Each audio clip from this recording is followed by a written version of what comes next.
Çfarë është ligji I fillimit? Atëherë, ligji I fillimit është kështu. E ke ndëgjuar këtë thonjën që thuhet ashtu si fillon dita, ashtu mbaron.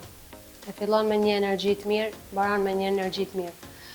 Ose për shembull është kjo pjesa e bumerangit, atë që jap, atë do të merresh.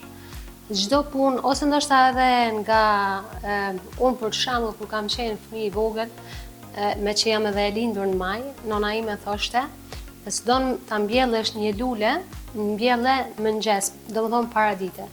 Ose nëse fillon një punë tre, filloje paradite, jo pasdite ose në mbrëmje.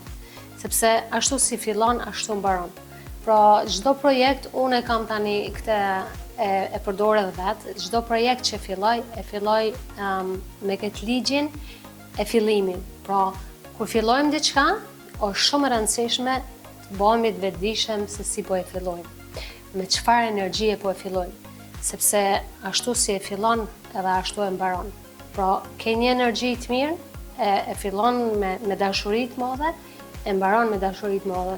Përkundrazi, nëse nuk investon sa duhet, nuk ke energji të mjaftueshme, ose diçka që nuk e dashuron me fillim, nuk mund ta dashurosh as më vonë, sepse ashtu si fillon, edhe ashtu mbaron. E ky është domethënë ligji I fillimit. Dhe për këtë ligj shumë njerëz nuk janë të rëndësishëm, edhe bile nuk janë të vetëdijshëm, edhe bile ata që nuk e kuptojnë se si funksionon ligji I fillimit, është shumë e mundshme që në një projekt që fillojmë ose startojmë me diçka të re, është shumë e mundshme që mos kemi sukses të mjaftueshëm vetëm për këtë arsye sepse nuk e kuptojmë ligjin e fillimit.